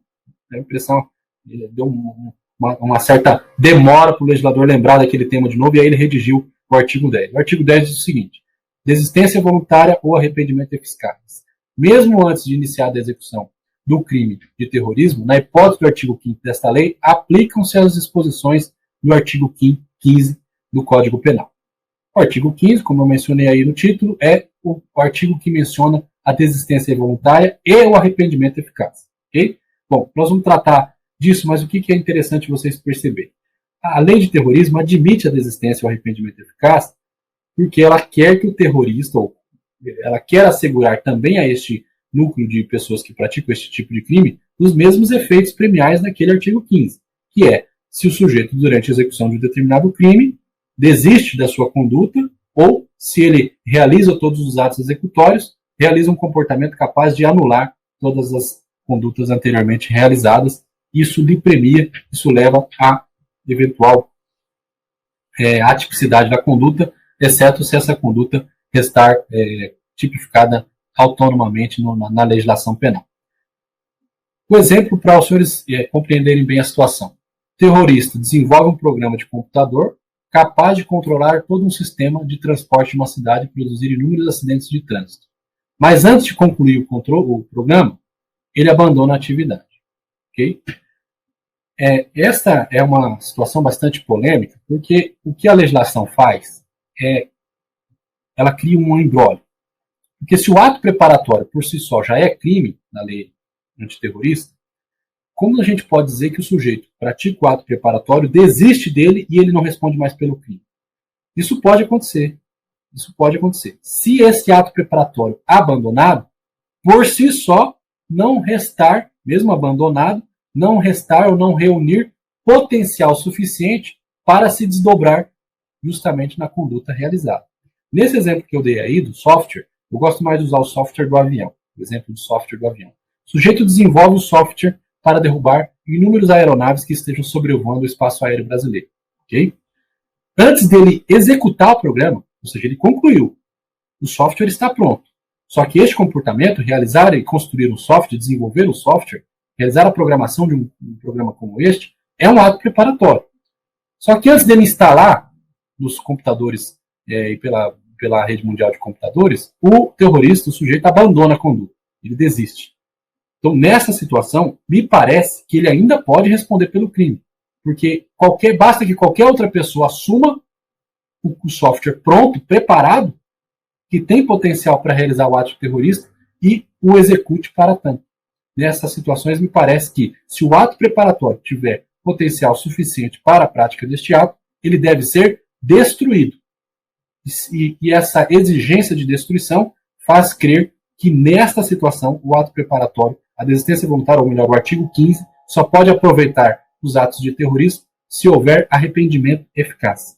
O arrependimento eficaz pressupõe o desfazimento das condutas anteriormente realizadas.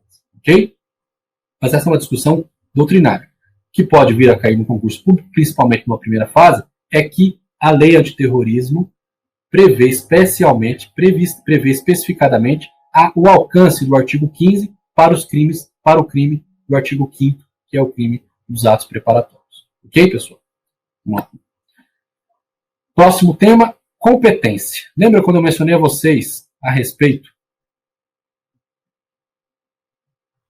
É isso mesmo. Quando eu falei para vocês a respeito do bem jurídico tutelado, o bem jurídico tutelado prevalece que o bem jurídico tutelado pelos crimes da lei antiterrorismo é a paz pública como bem jurídico categorial, e os outros bens jurídicos também previstos em cada um dos tipos penais podem ser eventualmente identificados como os bens jurídicos tutelados.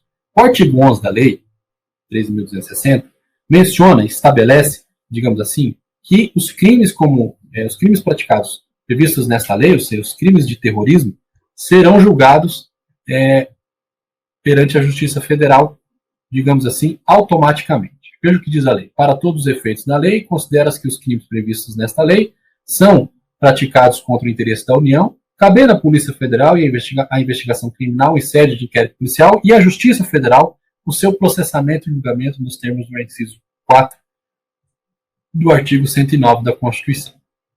O problema é o seguinte, que esse artigo 109, inciso 4 da Constituição, prevê que serão competências da Justiça Federal os crimes políticos, que não é o caso, nós vamos examinar isso, as infrações praticadas em detrimento de bens, serviços e interesse da União e de suas entidades autárquicas ou empresas públicas, excluídas as contravenções penais e ressalvada a competência da Justiça Militar e Justiça Eleitoral. Então, a lei cria aqui uma espécie de presunção de interesse da União, ok? Só que toda a jurisprudência e a própria leitura e a interpretação constitucional feita desse artigo 109, inciso 4, é no sentido de que o interesse da União não pode ser presumido, e também não pode ser presumido pela legislação, porque isso violaria justamente o Pacto Federativo. Então, prevalece na doutrina e na jurisprudência que o interesse da União deve ser demonstrado em cada caso concreto, razão pela qual entendemos que esse dispositivo não se amolda automaticamente às hipóteses constitucionais previstas no artigo 109, inciso 4. Até porque, meus amigos, a paz pública, que é o bem jurídico categorial, não é um bem jurídico que pertence unicamente à União. Lá no Código Penal nós temos um capítulo sobre os crimes praticados contra a paz pública, e todos aqueles crimes, vez por outras, são julgados pela Justiça Estadual. Dentre eles, o mais famoso de todos, a associação criminosa do artigo 288.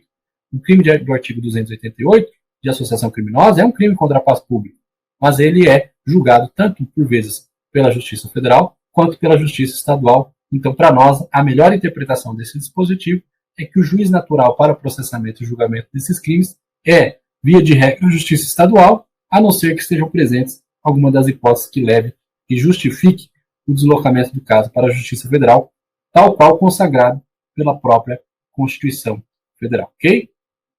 A hipótese do 109, inciso 5, é essa hipótese que eu descrevi aqui embaixo. E quando se tratar de crime previsto em tratado ou convenção, isso justifica, eventualmente, a competência da Justiça Federal, mas há necessidade da internacionalidade da conduta, lembra?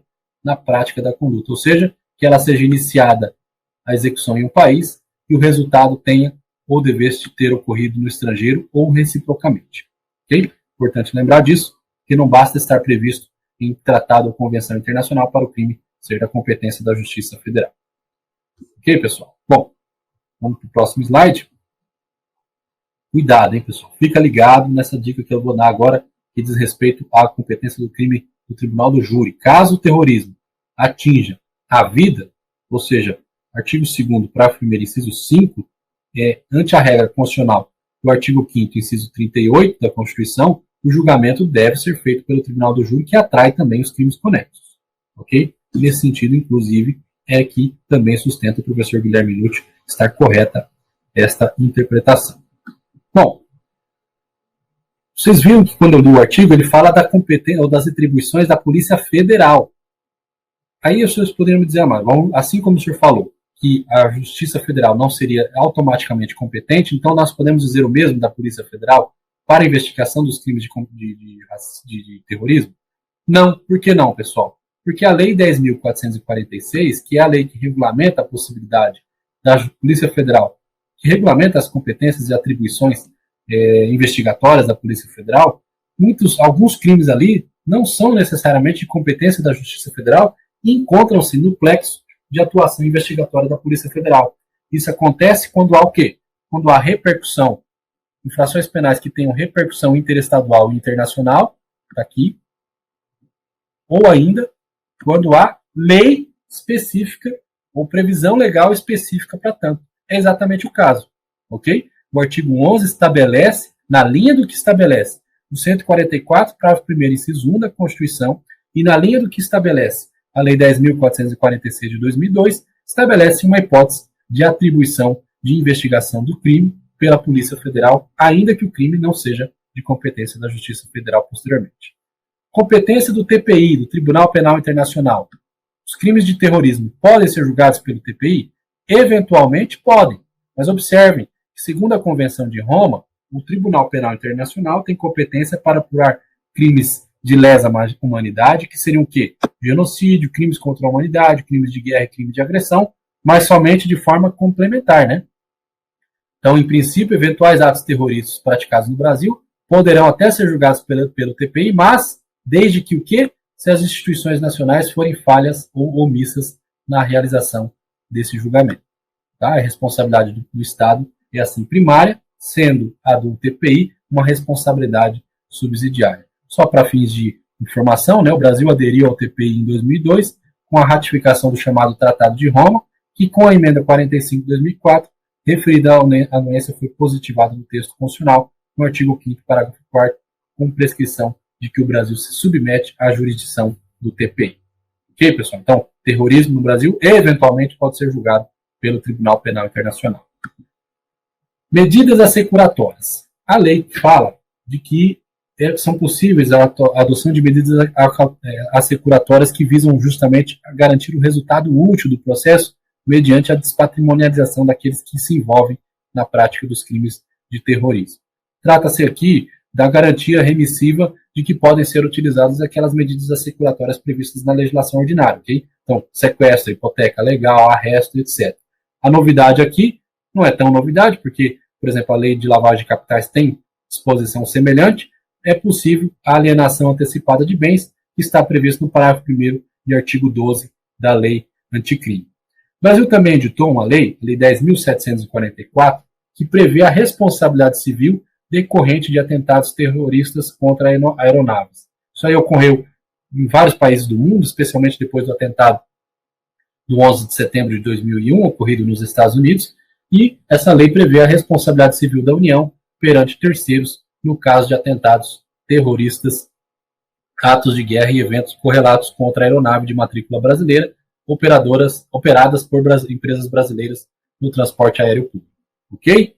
Bom, Lei 13.810 de 2019, lei recente, pessoal, cria uma outra sistemática de medidas constritivas extrapenais. O que essa lei faz? Ela agiliza o cumprimento de sanções impostas por resoluções do Conselho de Segurança da ONU, incluídas a indisponibilidade de ativos de pessoas naturais e jurídicas e a designação nacional de pessoas investigadas ou acusadas de terrorismo, de seu financiamento ou de atos a eles correlacionados.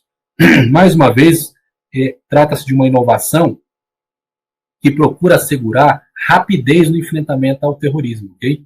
Porque a cooperação internacional, que era o instrumento, digamos assim, vocacionado para responder a essas demandas, por vezes representava uma certa dificuldade operacional, e aí nós adotamos uma legislação que acelera isso mediante a seguinte simplificação. A lei determina que o Ministério da Justiça e Segurança Pública aplica diretamente, ele mesmo, administrativamente, as seguintes sanções: indisponibilidade de ativos aos órgãos reguladores ou fiscalizadores para que comunique imediatamente às pessoas naturais e jurídicas de que trata o artigo 9º, restrição à entrada de pessoas no território nacional ou à saída dele ou a PF, para que adote providências imediatas de comunicação a empresas de transporte internacional, e restrição à importação ou à exportação de bens ou Secretaria Especial de Receita Federal, Polícia Federal e Capitania dos Portos para que adotem providências imediatas de comunicação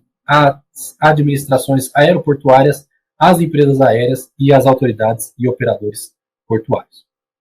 É uma legislação importante, como eu falei, porque ela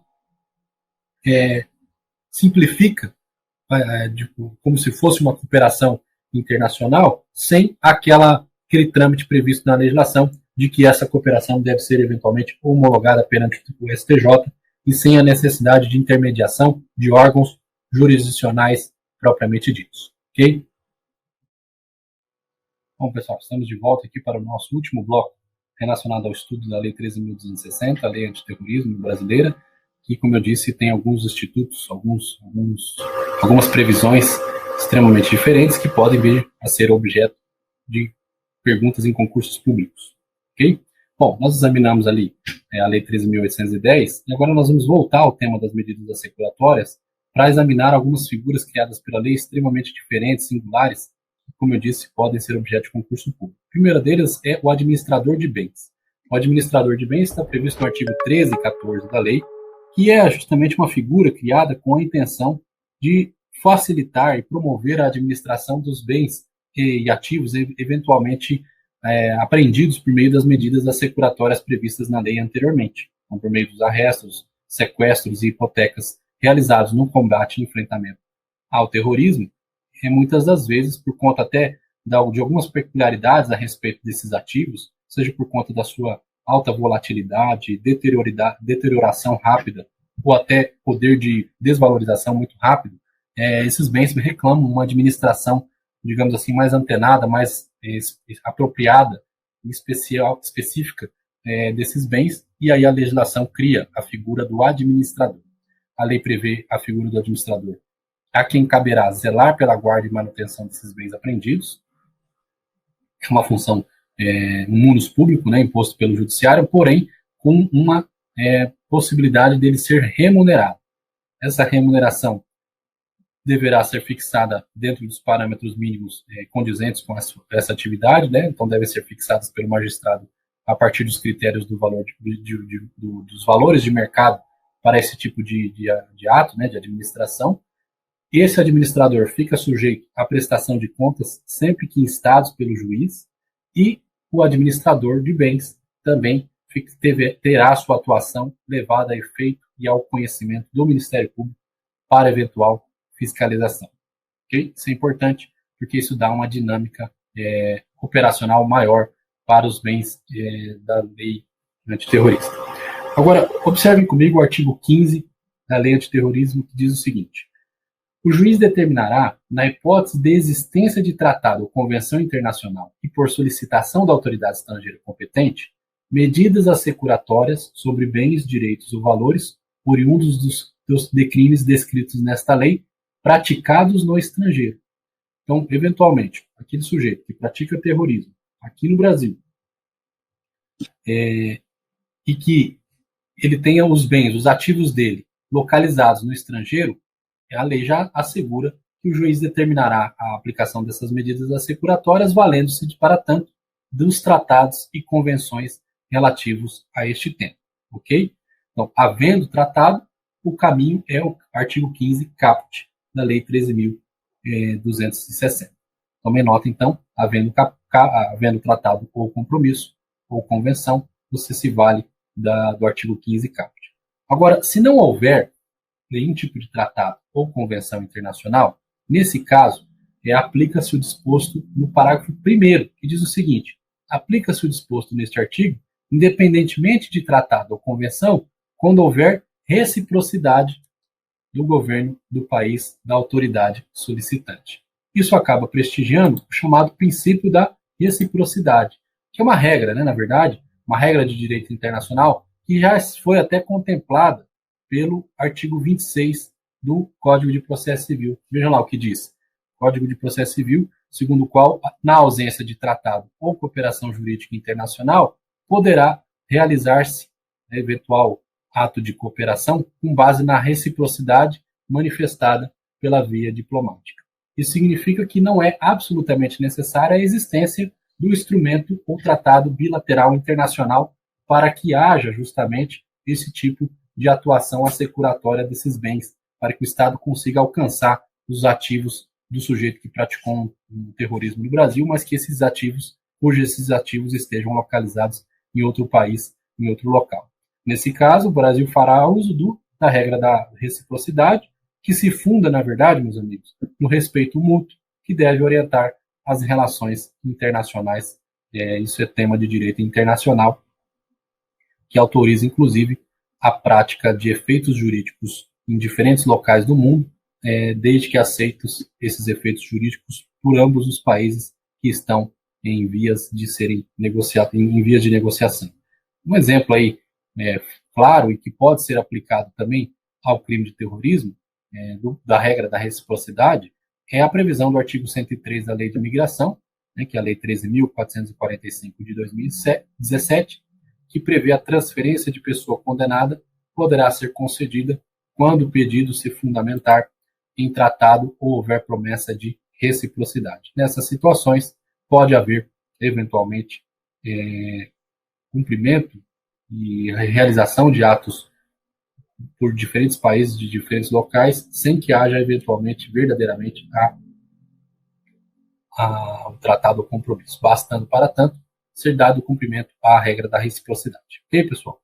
Bom, vamos dar continuidade e vamos examinar as técnicas especiais de investigação para obtenção de provas para o crime de terrorismo. A lei aqui, ela se vale de uma técnica de remissão. Vou ler aqui o que diz a legislação. aplicam-se as disposições da Lei 12.850, que é a Lei de Organizações Criminosas, esse é o artigo 16 da lei, para investigação, processo e julgamento dos crimes previstos nesta lei. O que a legislação faz aqui é justamente uma remissão àquelas técnicas especiais de investigação contidas na Lei de Organização Criminosa, de maneira a integrá-las também à investigação dos crimes de terrorismo. Isso significa que podem ser alcançadas, podem ser utilizadas aqui colaboração premiada, a ação controlada, a infiltração por policiais, inclusive agora depois do pacote anticrime, a infiltração virtual, captação ambiental de sinais eletromagnéticos, ópticos e acústicos, o acesso a registro de ligações telefônicas e telemáticas, dados cadastrais, informações eleitorais e comerciais, interceptação da comunicação telefônica ou telemática nos termos da legislação específica, o afastamento do sigilo financeiro, bancário, nos termos da legislação específica, e aí, de novo, a cooperação entre instituições e órgãos federais, distritais, estaduais e municipais, na busca de provas e informações de interesse na investigação da instrução, entre outras, né, pessoal? Então, eventualmente, até as técnicas especiais ainda não contidas na Lei de Organizações Criminosas, eu me lembrei aí, anotei, a do whistleblower, né, a Lei 13.608 de 2018, que tem faz menção à chamada, aquela figura conhecida como reportante do bem na legislação brasileira, que seria a possibilidade de alguém levar ao conhecimento das autoridades eventuais crimes dos quais ele tomou conhecimento, embora não tenha participado desses crimes, para as autoridades públicas e desde que ele também receba algum tipo de prêmio, algum tipo de incentivo para realizar esta informação e esta delação. Então, estas são as provas, as técnicas especiais contidas na Lei de Organizações Criminosas e que são remissivamente utilizáveis para a investigação dos crimes de organização terrorista, tá? Da Lei 13.260. Então, como vocês podem observar, é um diálogo, uma conversa realizada entre as duas legislações e que vem justamente ao encontro da necessidade de desenvolvermos técnicas especiais de investigação, dadas justamente algumas das características secretas das organizações terroristas que só podem ser devidamente elucidadas por meio de realizações de técnicas especiais de investigação, tanto quanto distintas dasquelas vigentes e comumente aplicadas para os crimes mais, digamos, domésticos que assolam o nosso país. Bom, pessoal, outra informação interessante é a que decorre do artigo 17 da lei, que fala sobre a hediondez do crime de terrorismo. O crime de terrorismo, a lei fala, vou até ler aqui o dispositivo, diz o seguinte: aplicam-se as disposições da Lei 8.072 aos crimes previstos nesta lei. De onde que decorre essa disposição prevista do artigo 17? Decorre do seguinte: a Lei 13.260 aplica, decorre da própria disposição geral do artigo 5º, inciso 43 da Constituição, que eu falei para vocês no início da aula, que é o mandado de criminalização do crime de terrorismo, e que insere na mesma norma o mandado de criminalização dos crimes hediondos. Então, isso significa que os crimes de terrorismo têm exatamente a mesma dimensão penal, o mesmo tratamento penal que é dado pelo legislador penal para os crimes hediondos. Mas, se nós examinarmos os tipos, a Lei 13.260, nós vamos verificar que nós temos mais de um crime previsto na lei. Nós temos o crime previsto no artigo 2º, parágrafo 1º, que nós mencionamos, que são 3 incisos, inciso 1, inciso 4 e inciso 5. Depois nós temos o crime do artigo 3º, o crime do artigo 5º, o crime do artigo 6º. Então, são várias figuras penais previstas na Lei 13.260. Quais desses crimes penais são crimes hediondos? Podem ser considerados alcançados por esses efeitos dos crimes hediondos enunciados pelo artigo 17. Tem uma divergência doutrinária neste tema. Uma primeira corrente entende que nem todos esses crimes são verdadeiramente crimes de terrorismo. Na verdade, o único crime de terrorismo previsto na lei, digamos assim, essencialmente terrorismo, é o artigo 2º, parágrafo 1º. Somente esses crimes seriam crimes previstos ou alcançados pelo tratamento da lei dos crimes hediondos. Não é o nosso entendimento que eu defendo na lei, nos comentários da Lei Penal Especial, também é o entendimento do colega Rogério Sanches, que todos os crimes previstos na lei devem ser considerados hediondos. Como ponto de partida, a gente pode tomar a própria Lei 8.072, que no caput do artigo 2º previu 3 figuras não propriamente hediondas, mas a elas equiparadas: a tortura, o tráfico e o terrorismo. Então, o terrorismo foi disciplinado nesta Lei 13.260, mas tomando como ponto de partida exatamente a disposição do caput da Lei dos Crimes Hediondos, que fala que são hediondos essas 3 figuras. E a Lei 13.260, como um todo, ela regulamenta o artigo 5º, 43 da Constituição. Diferentemente da Lei 2.850, que define que é a organização criminosa e outras infrações, a Lei 13.260 regulamenta o terrorismo em todos os tipos, sem admitir que as figuras típicas seguintes do artigo 2º sejam rotuladas como meramente coadjuvantes. Ok? Trata-se, então, como pode-se observar, de uma lei de regência, pessoal. Uma lei que rege todo o tema relacionado à prevenção e repressão do crime de terrorismo. Então, dentro deste espírito, para nosso ver, a expressão terrorismo anunciada na Carta Magna impregna todas as figuras da Lei 13.260 e, além disso, como fecho desse raciocínio, o artigo 17, que é esse que eu mencionei, manda aplicar os consectários da Lei 8.072 aos crimes previstos nesta lei, não se limitando aos crimes do artigo 2º. Ele menciona expressamente que serão aplicados as disposições da Lei 8.072 aos crimes previstos na Lei 13.260. Ok, pessoal? Então, razão pela qual isso reforça o nosso entendimento que, para nós, a lei não cria distinção e todos os tipos penais previstos na lei são crimes hediondos. Bom, vamos examinar agora o tema sobre a prescrição, que é um tema extremamente controvertido e que reclama uma certa particularidade a respeito dos crimes de terrorismo que nós vamos passar a examinar. A primeira questão que eu vou mencionar aos senhores é a seguinte: o crime de terrorismo não pode ser considerado um crime de grupo armado contra o Estado Democrático de Direito, que seria um dos crimes previstos na nossa Constituição, no inciso 44 do artigo 5º, como sendo um crime imprescritível. Então, que a Constituição fala que, além do racismo, será imprescritível os crimes praticados por grupo armado civil ou militar que visa abalar a ordem constitucional e o Estado Democrático de Direito, e o terrorismo parece ser um crime que atinge isso. Então, a questão que se coloca: o crime de terrorismo pode ser considerado um crime praticado por grupo armado que visa abalar a ordem constitucional e democrática do Brasil e, portanto, ser considerado imprescritível? Para nós, a resposta é não. Por quê? Porque o crime de terrorismo tem finalidades específicas contidas no artigo 2º que não tem a finalidade de abalar a ordem constitucional e o Estado democrático. Aliás, como eu mencionei lá, motivos que ficaram de fora. Justamente esse motivo político do crime, parece-me que ficou de fora da capitulação do crime de terrorismo. Então, não podemos rotular os crimes que estão previstos na nossa Lei 13.260 como sendo crimes armados contra a ordem constitucional e o Estado democrático, razão pela qual entendemos que não haveria como, nesse caso, rotulá-los como crimes prescritíveis. Porém, agora cuidado com o que nós vamos desenvolver. Okay? Isso faltou até no slide, mas tem no material de apoio de vocês. A lei de terrorismo, ela cria uma conexão muito grande com a lei 7.716 de 89 e ela acaba protegendo, quando eu falei do bem jurídico, ela, além da paz pública, também protege ou enfrenta o racismo. E quando ela enfrenta o racismo em sentido amplo, ok?